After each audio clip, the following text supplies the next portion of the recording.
Tonight, Indigenous Services Canada is planning a forensic audit of the Federation of Sovereign Indigenous Nations in Saskatchewan.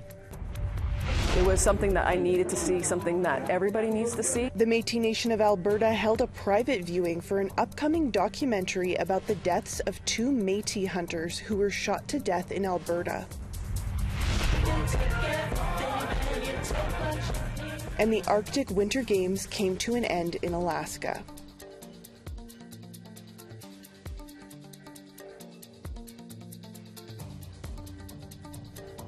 Good evening, I'm Savannah Kelly. Welcome to APTN National News. The Federation of Sovereign Indigenous Nations is calling out school leaders in Cornack, Saskatchewan for alleged racism and bullying. This comes after a family shared their story about how their son was affected. The child who APTN News is not naming is just 10 years old, but according to his family, he's been enduring physical, emotional, mental, and spiritual bullying by his classmates for years. He now suffers from anxiety, sleep disorders, and recently suicidal thoughts. FSIN Vice Chief David Pratt says an action plan should be enforced to prevent bullying, and better communication between teachers and principals should be put in place so that no child is afraid to go to school. The FSIN, the child's family, school staff, and members of the school board are expected to meet tomorrow to discuss changes to prevent bullying in the future. You know, we're calling upon not only the Cornack and the principal and the teachers and the school board to do a better job, but for teachers and principals and school boards to do a better job across this country. Indigenous Services Canada says it's planning a forensic audit of the Federation of Sovereign Indigenous Nations in Saskatchewan. The department says in a statement to APTN News that they're following up on allegations against the FSIN. FSIN represents 73 First Nations in Saskatchewan. Its head office is in Saskatoon. The audit will look into all the money the FSIN has received from the department going back to 2019 to present day, according to a letter addressed to FSIN Chief and AFN Regional Chief Bobby Cameron dated March 15th. The letter says the period of review could change based on the findings. And its statement to APTN News, ISC says the department takes allegations and complaints regarding the misuse of public funds very seriously. The FSIN has not responded to a request for comment. And FSIN representative would not answer questions about the audit at a press conference on another matter this morning.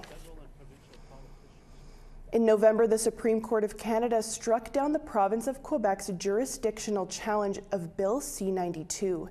The act recognizes Indigenous people have jurisdiction over child and family services. It also outlines national minimum standards of care. On Monday, the bill was a topic for the House of Commons Standing Committee on Indigenous and Northern Affairs. Here's Annette Francis with more. Witnesses from the Department of Indigenous Services and the Department of Justice began with an overview of the legislation. Then came the Q&A from members of Parliament. There were a few questions about how the implementation process is going to date. But it didn't take long before Conservative MPs Martin Shields and Jamie Schmell hijacked the discussion by introducing a motion to axe the carbon tax. We'll go to the speaking list. So Mr. Schmell, you're first. Thank you very much, Chair, and thank you to my colleague Martin Shields for raising that very important motion. As he pointed out, 133 chiefs of Ontario have come out against the carbon tax. We've had multiple premiers, territorial leaders, all speaking about how the carbon tax has increased the cost of living for the people they represent. And I think after about 5 minutes, Liberal MP Jaime Métis was able to end the debate on the carbon tax. But when it was NDP MP Leah Gazan's turn, she scolded the Conservatives for their motion. The biggest issue in our community is child welfare and the fact that our kids are dying in the system, and the fact that the Conservatives in this committee today are talking about life and death and how hard it is for families. I'd like them to come to Manitoba, where 90% of the kids currently in care are First Nations, who are dying in the system, going murdered and missing as Indigenous women, and then we'll talk about urgency. I find it disgusting. I'm going to stop there. That's not a point of order, but we've just so that the public knows what games are being played on the backs of the lives of our kids in this committee. Katrina Peddle is the Director General of the Department of Indigenous Services. She testified that there are now 7 Indigenous governing bodies now asserting jurisdiction over child welfare in Canada. She was asked how long it would take for over 200 more to take control. You know, that's a very good question. It does depend upon the pace at which communities wish to proceed. So that is in their hands. Annette Francis, APTN National News, Ottawa. The families of 2 First Nations men who died after interactions with the Winnipeg Police Service spoke at a rally on Friday. It was for the International Day Against Police Brutality, something protesters say disproportionately affects Indigenous people.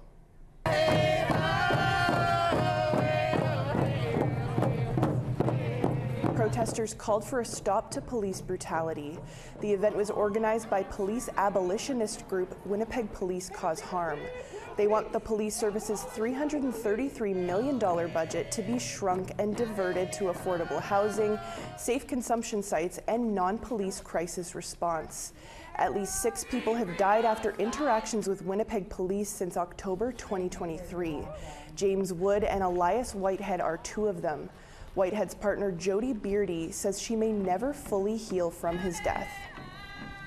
Exactly 5 months ago today, on October 15, 2023, the Winnipeg Police were called to do a wellness check. A wellness check where my partner Elias Whitehead lost his life at the hands of the very people who were supposed to protect him and help him.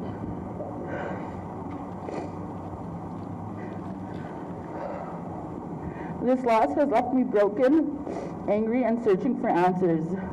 How could this happen? How are those that are supposed to serve and protect us have such a disregard for human life? The Métis Nation of Alberta held a private family viewing of their upcoming documentary called Finding Justice. The documentary tells the story of the deaths of Jacob Sansom and Maurice Cardinal, 2 hunters who were shot to death in rural Alberta in 2020. APTN's Chris Stewart was invited and talked to the family after watching the film. The Métis Nation of Alberta wanted to make a documentary on how the justice system has failed. They decided to make their first documentary on the deaths of Jacob Sansom and Maurice Cardinal, but from the perspectives of their family. Roger and Anthony Bilodeau, father and son, are both in prison for their deaths. The family believes both men received too lenient of a sentence, and Roger is already receiving unescorted temporary absences from prison. Now, on good behavior, Roger should be walking around pretty soon. They brought in noted writer and award-winning filmmaker Matthew Dykes to make the film. Sharon Bork is the Director of Justice at the Métis Nation of Alberta. It's the family members sharing their own personal perspectives of what they saw, how they were impacted, how their voices weren't heard, and seeing how the process unfolded. And it really is geared towards the offenders or the accused who's been charged. It's all about their rights, which I totally get, but at the end of the day, more importantly, we should be listening to our families who've been impacted by this tragedy. Watching the near hour-long documentary wasn't easy for those closest to Morris and Jacob. They told APTN that the justice system needs an overhaul. And the cops came, and then they asked me to identify pictures of them. And it was pretty rough.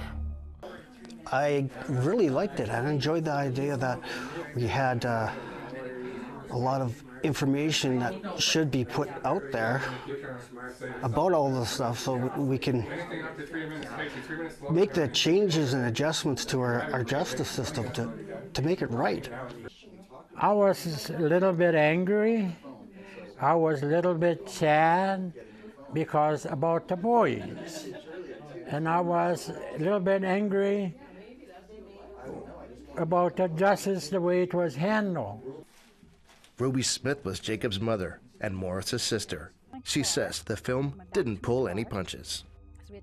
They just hit this documentary head on. They said all the things we couldn't say or didn't know how to say or put together. And then even with this injustice, they nailed all of it.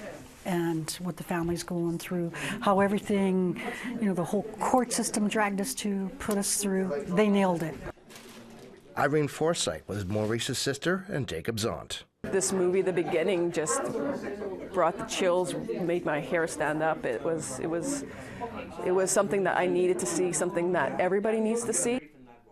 Matthew Dykes, the writer and director, told APTN that the family was initially reluctant to speak on such a painful part of their lives. But he was grateful they opened up. I was nervous beforehand. I wanted them to really like it and to see that I respected everyone's words so much. It was a lot of responsibility, and so I'm really happy that they liked it and that it's going to be seen by a lot of people. Accountability. The documentary has a public screening in Edmonton on April 5th and is entered into the Dream Speakers International Festival the week of April 26th in Edmonton. Chris Stewart, APTN National News, Bonnyville, Alberta. After the break, we'll tell you about an Indigenous boxer using her meteoric rise to draw attention to the issue of First Nations kids in and out of home care in Australia. Plus, the 2024 Arctic Winter Games officially wrap up in Alaska.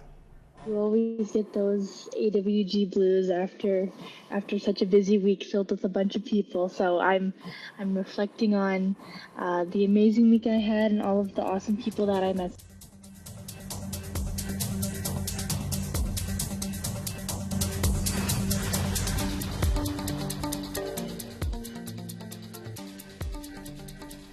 Welcome back to APTN National News.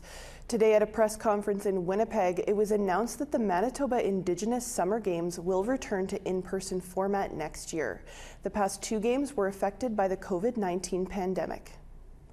Norway House Cree Nation and Saugeen Anishinaabe Nation are hosting the games. The two communities are a 10-hour drive away from each other, located in the south and central parts of the province. The games are open to First Nation, Inuit, and Métis youth under 16 from Manitoba. They'll be competing in events like badminton, wrestling, archery, and lacrosse. Justina DeStasio is a Norway House Cree Nation member. She'll be wrestling for Team Canada at the 2024 Summer Olympics in Paris. Sport has given me the greatest opportunities in the world: university, traveling, confidence. Like confidence as a female in a male-dominated sport. I wrestle. I'm going to the Olympics this summer. I've been working at that for 20 years. I started wrestling when I was 12 years old, and it's like the greatest journey that I never had any idea I was starting when I was 12. So the chance that I know this is U16 and U14, I bet there's going to be kids in this event who are just playing a sport for fun, or maybe they want to try something new, and it could be the door that opens to the rest of their life. The opportunities through sport are endless, and I think this is so cool to be a member of a community that's giving this opportunity to so many kids. It was a week of enthusiasm, sportsmanship, and fun. The 2024 Arctic Winter Games have officially wrapped up in Matsu Valley, Alaska. Our reporter Charlotte Morit-Jacobs takes us to the closing ceremonies. Around 2,000 athletes, coaches, and volunteers are bidding farewell to the 2024 Arctic Winter Games. Youth from across the circumpolar north competed in a busy week-long schedule. The competition consists of mainstream winter sports like hockey, skiing, and curling. Team classics like volleyball, table tennis, and basketball, along with traditional Dene games and Arctic games. The games are taking place on the ancestral land of the Denena and Adnadene. The host team came out on top in medal count, also known as Ulus, picking up a total of 221. Yukon was in second place with 162 Ulus and was honored with the distinction of winning the Hodgson Trophy, awarded to a team who best exemplifies the ideals of fair play, northern cooperation, and team spirit. And in third, Team Alberta North with 124 Ulus. As delegates filtered in to mingle for closing ceremonies, each region was represented by a flag bearer. You know, I wasn't expecting it, but I don't normally go on Facebook in the morning, so my mom just texted me. She was like, you know, did you go on your Facebook? And I was like, no, I didn't. And then she was like, yeah, you were chosen as flag bearer. So I was so happy, and I you know, happy tears, and I felt very grateful, and I really wanted to just represent Nunavut as best as I can. Hailing from Rankin Inlet, Team Nunavut selected Danica Taylor. She gave an incredibly strong showing in Arctic sport, winning 5 Ulus and a Fair Play Award from the Arctic Winter Games. Winning 2-foot high kick, I surprised myself a little bit. I think that was probably the most difficult event for me mentally and physically, and just going in, I was like, okay, let's try to get, you know, at least top 5, because I was having a really hard time with it during practice. But I'm glad I was able to, you know, watch videos of past Arctic Winter Games, people doing 2-foot, and I think that really paid off for me. Taylor says she encourages as many youth as possible to try out for the Games, especially Indigenous youth, to connect with their culture. We always get those AWG blues after such a busy week filled with a bunch of people. So I'm reflecting on the amazing week I had and all of the awesome people that I met. So I'm really grateful, and I want to just take a little break because my body's tired. So I'm resting a lot, and then I'm excited to get back into the games when I see that I'm ready to. The games take place every 2 years, and in this case, the AWG flag is coming back to Canada. We are so excited to welcome you, the athletes, and the delegates to Whitehorse. The mayor of Whitehorse, Laura Cabot, took to the podium at the closing ceremonies, saying as the 2026 host, Yukon's capital has already began planning. Charlotte Mort-Jacobs, APTN National News, Yellowknife. Marissa Williamson-Pullman will become the first female Indigenous boxer to represent Australia at an Olympics. Having experienced homelessness from the age of 13, Marissa is using her meteoric rise to draw attention to the issue of First Nations kids in out-of-home care. Here's a story from our friends at NITV in Australia. At just 21 years old, proud Narrandjeri woman Marissa Williamson-Pullman is on the precipice of history. Oh my God. I just, like, when you're a kid and when you see these Olympians on the TV, they just seem so far out of reach. But for Marissa, it's her journey to the Olympics that should be the real inspiration. As someone that went through the foster care system and had a lot of placements, and someone who ended up homeless quite frequently, I didn't really think that I would probably achieve anything in my life. I just found refuge in boxing. For the 21-year-old, this is all a part of what made her and makes her such an inspiration. I've been in and out of homelessness since I was 13 years old. It was a chance meeting with ex-Army veteran and boxing coach Kel Bryant that changed the course of her life. He knew from the first time he saw the then teenager that what she had was something special. It was her willingness to keep fighting even though she was getting beaten. Walking into this gym was the best thing that I ever did. There was something about the way that he taught. Like, blackfellas love stories, and from there, we've been attached at the hip ever since. In just 5 years, Marissa has become the rising star in Australian amateur boxing, winning state and national titles, a Pacific Games gold, and now a ticket to the Olympics. She said to me one day, she said, I really want a better life. And I said, well, you could find it through boxing. We have good days and bad days, but she shows up every day. Bryant didn't just help Marissa in the ring. He introduced her to a family at the Collingwood Boxing Club, helped her find a safe place to live, and eventually a home to call her own. I didn't have any discipline, I didn't really have any life skills because no one was really, I didn't really have a role model or someone who kind of stood by me the way that like a parent would. As success leads the 21-year-old to a new chapter in her life, it also highlights the stark contrast in support for her now compared to when she was an Indigenous kid in care. It only took one person to believe in me, and imagine if I had that from the start, like what I would have been capable of. With the eyes of her country on her in Paris, Marissa knows how much rides on her success. I think it might hit me like during the opening ceremony or when I'm about to get punched in the face in my first bout. When she walks out in that ring and delivers, win, lose or draw, I'll have a tear in my eye. I'll be covered in goosebumps. And Cal might not be the only one with tears in his eyes. We need to take one more quick break. Still to come, we'll tell you about a new upcoming Arctic comedy series by APTN, Netflix and CBC that's currently in the works.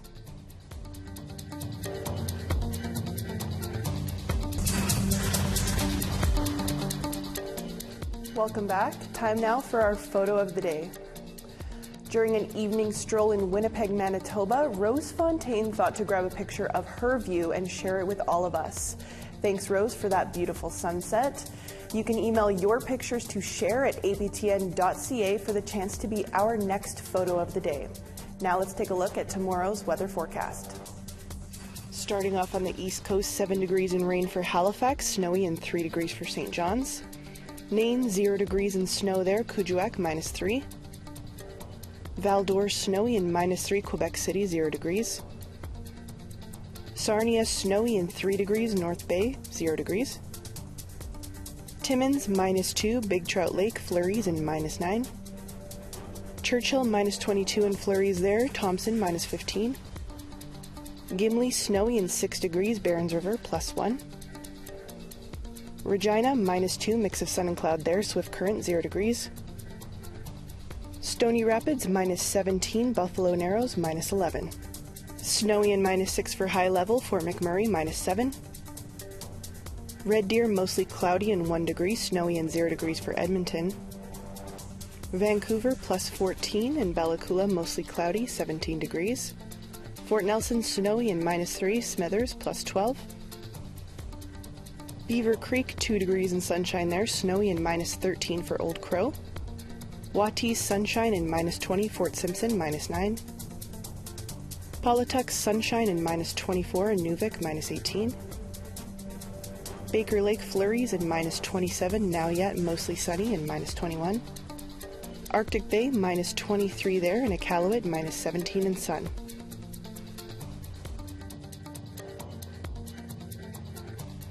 The new upcoming Arctic comedy series by APTN, Netflix, and CBC, still currently in the works, finally has a name for it. It's called North of North. The series, still under production, will be shot in Iqaluit. It's being produced by Red Marrow Media, a local Inuit-owned company, and Northwood Entertainment, the latter of which produce various Canadian projects, including The Grizzlies, also shot in Nunavut. It's set to star Inuk star Anna Lamb, who's also appeared in The Grizzlies, as well as shows such as True Detective and Trickster. 7-year-old Inuk actress Kira Cooper is also set to make her on-screen debut. The show is about a young Inuk woman who sets out on her own path in a small Arctic town. Looking forward to that one. And that's all the time we have for your Monday news. For news anytime, head on over to our website at aptnnews.ca. I'm Savannah Kelly. Marcy Miigwech, thank you for joining us. Have a great night.